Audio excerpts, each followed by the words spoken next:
Hi, it is a good day that God has given us, that we should rejoice and be happy in it. Our lesson today is on outdoor and physical activities. As we all know, outdoor and physical activities is under paper 7016, which is known as curriculum activity areas. So to begin with, we look at the introductory part, and outdoor and physical activities is a unit that aims at helping the learners understand how play has a crucial role in learning of young children. It's how it influences learning by developing a positive attitude towards learning. Learners are introduced to learning in a more conducive way that it makes them have that positive attitude that makes them love learning from the word go. So children learn with a lot of ease in a more relaxed environment. Apart from classroom environment, children learn in a more relaxed way. They enjoy, they play as they learn. We know that play is everything when it comes to children.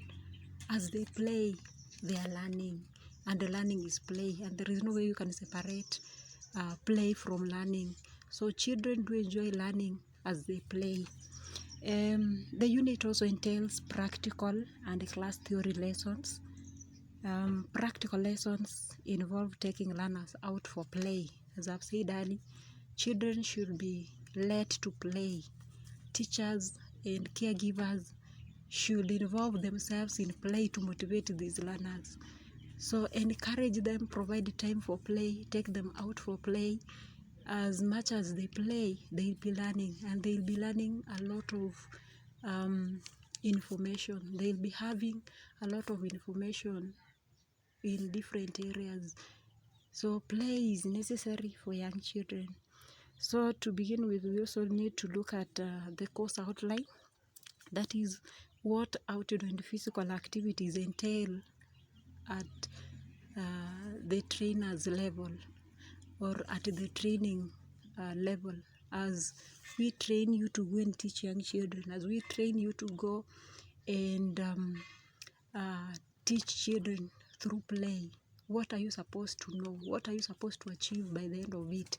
So this is about the course outline, and by the end of the unit, you as a learner, not learners collectively, but as an individual learner, you should work on it, that you should see by the end of it, you're able to define terms and concepts that are going to be used in this unit. 2, as a learner, you're supposed to be able to categorize play materials and play equipment. There are several equipment that are going to be used in play. There are several materials that are going to be used in play.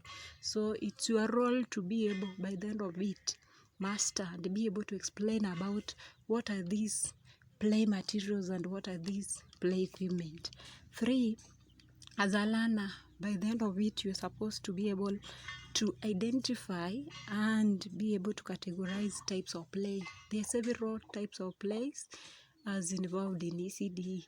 So as a teacher, as a trainee, by the end of it, you need to understand these types of play, and you need to involve learners in all these types of play. 4, it's about integration of play in other learning areas. We realize that play will be done in every activity area. Whether you're teaching mathematics activity area, teaching language activity area, teaching science activity area, as a teacher, you need to integrate play in your learning activity. Why are you going to integrate play in learning activity? It's to make learners enjoy in that activity area that you are teaching. So it's necessary that by the end of it, you should be able to come up with some ways of integrating play into your activity that you are teaching, whichever activity that you are teaching. Remember, this is about handling young children. It needs a teacher being so creative, coming up with so many play activities that will enable learners enjoy as they learn other activity areas.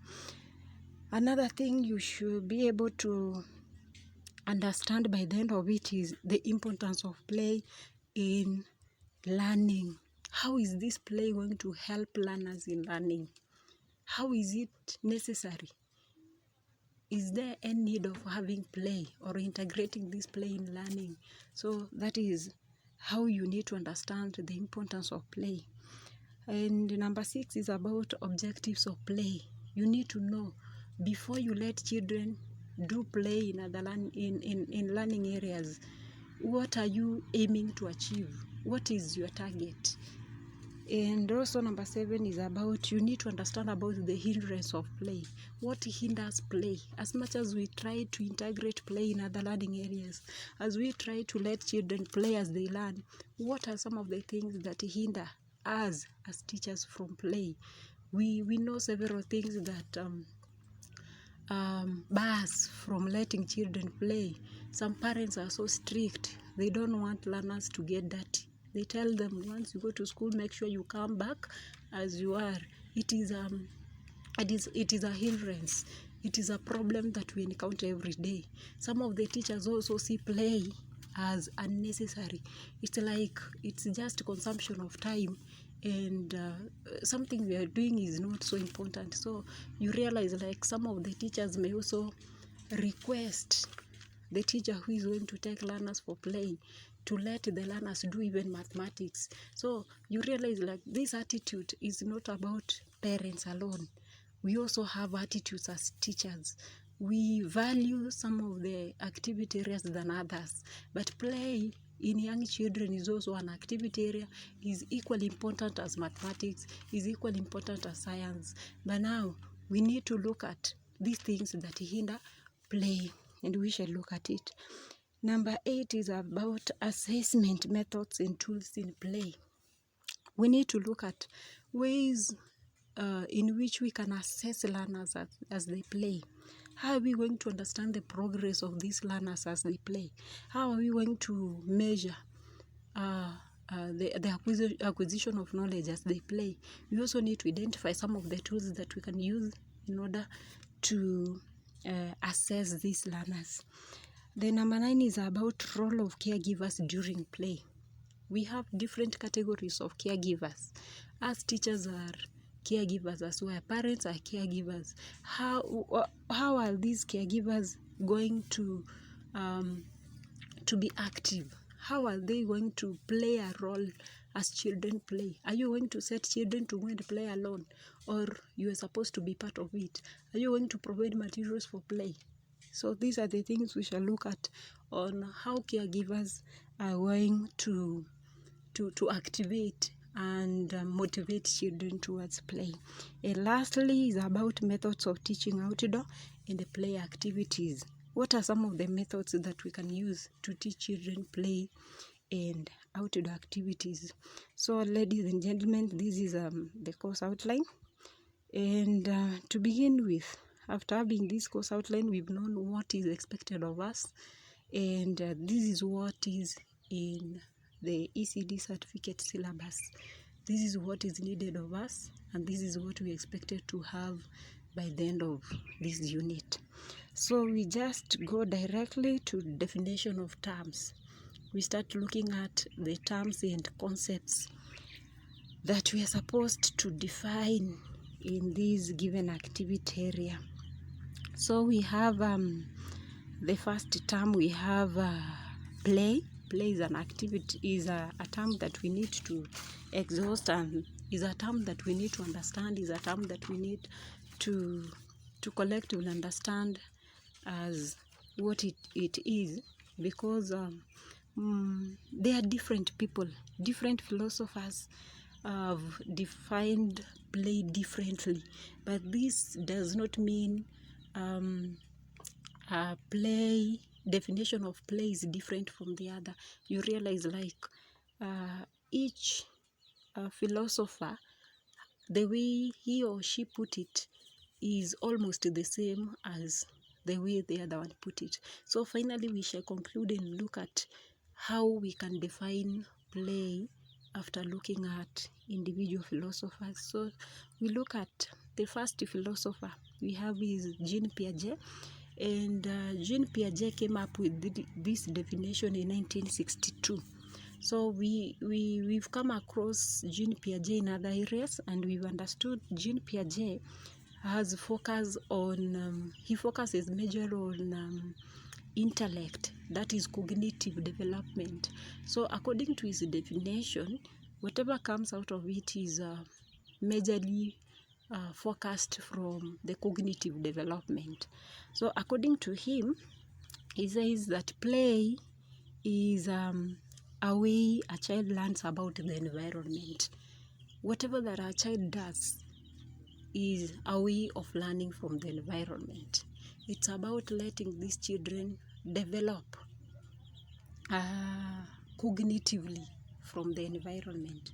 So he argues that play has an interactive nature that facilitates construction of knowledge. When children play, there is construction of knowledge. Children build on new knowledge as they play. That is according to Piaget. He emphasizes on the cognitive, that is the mind. When they play, they come up with new ideas. They come up with new knowledge that they construct on their own. For example, when they are playing about maybe building, they want to build something. Maybe they want to build a tower. They'll come to realize in their own, as they build, they realize some of the bricks should come before others. So when they start arranging the bricks, they realize like a bigger brick should be below a smaller brick. So that one is just knowledge that they construct on their own. Nobody is going to tell about them.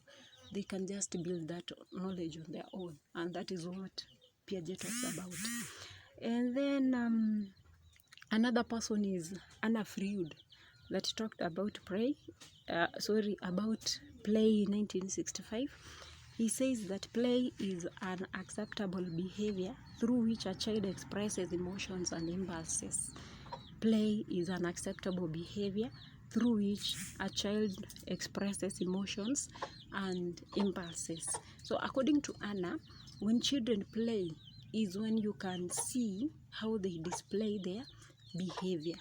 When they play is when they can express their emotions. That is when you can see their real behavior.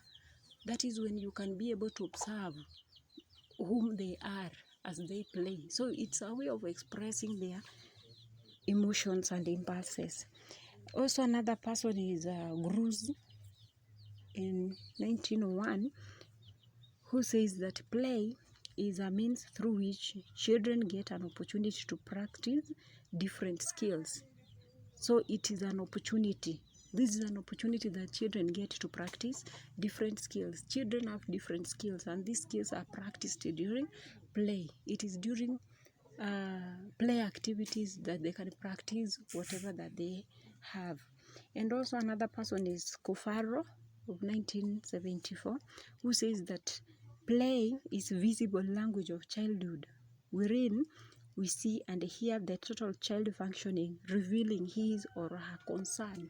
We can only see children's concern through play. It is a visible language. It's a language that you can see. That is according to Cofaro. He talks of visible language of childhood, wherein we see and hear the total child functioning, revealing his or her concern. That is through play. They express conflicts. They can show the informings and misinformings, their wishes and also their hopes. So we can be able to read. We can be able to visualize whatever they have through play. So it's something that is so visible, something that you can see and you can know and you can read on what children want and whatever that is in them. So to conclude, we can say, in general, you can say play involves voluntary movements. So all these people have talked about movements.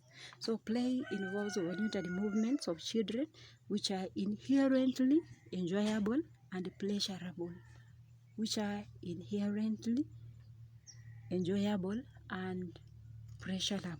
So these activities children do are pleasurable, they are enjoyable. These activities that children do are voluntary, they are not pushed to, but It's just something that comes into them. They feel like they need to play. So if you force children to go and play, that is not play. It's about something that comes out of them. It's something that comes out of them. They just do it voluntarily, and it's something that makes them enjoy. So if they can play as they cry, then that is not play. Play should be enjoyable. They should have pleasure in it. Another term is movement. What is movement? So movement is an act of moving part or whole of the body. If you are able to move your part, you can move your head. And remember, as you move this part or whole of the body, it is about in relation to a given music. That one becomes a movement when you move either your body or part of your body towards a given sound. And this can be either conscious or unconscious. You can do it without your knowledge. You realize like you're in a matatu, there is a music, and you feel you're not even aware you're moving your head. That is movement. And also, if you change position from here to there, that is also movement. We cannot restrict ourselves to movement as in towards music. Rather, it becomes a dance. But movement is about you can move towards a music. It can be a dance or a physical activity. So it's about basically about changing place, changing position, or changing behavior. That is what movement is. If you change your place, then you've made a movement. If you change the position, you've made a movement. Or just about changing the behavior, that is a movement. You've taken a movement from one behavior to the other. Another term is physical. What is physical? It's about body size, shape, and structure.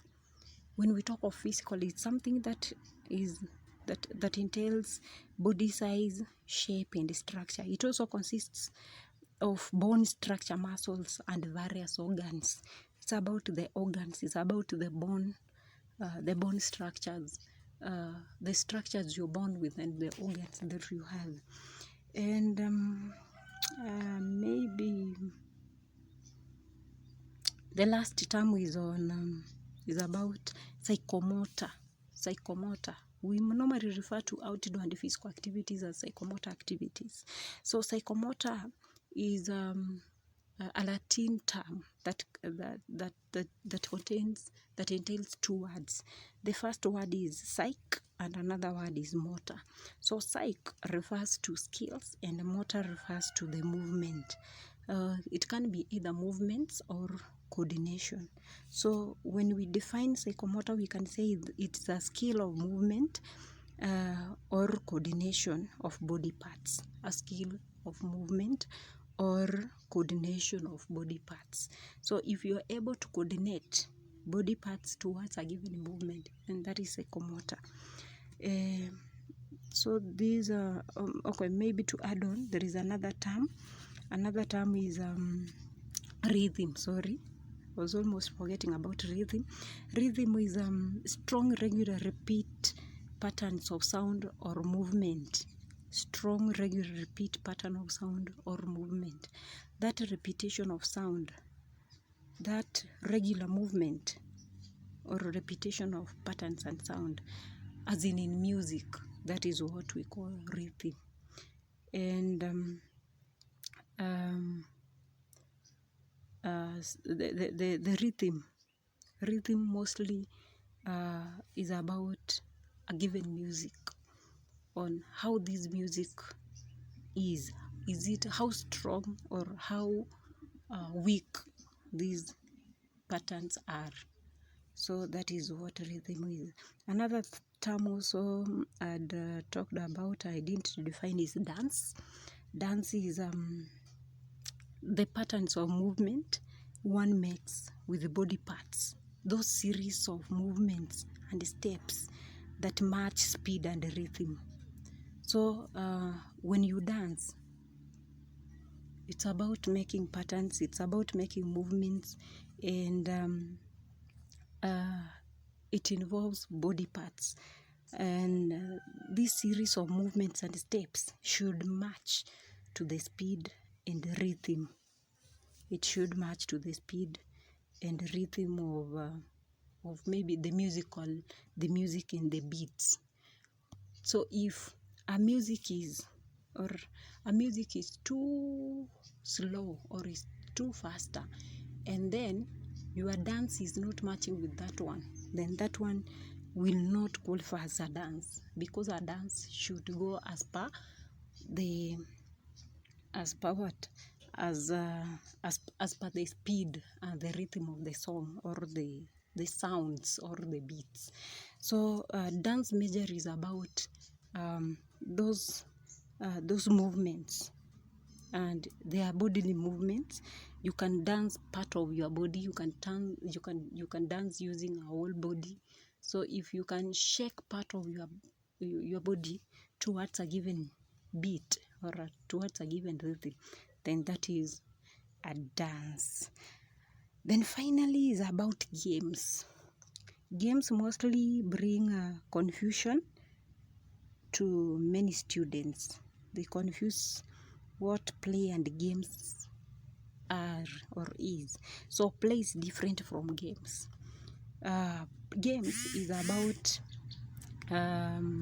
activities which are done, and these activities mostly involve rules, and these rules enable one either lose or win. That is what differentiates what play and games are. So when it comes to games, there are activities, yes, they can play can carry. Okay, when we talk of games, it entails playing it.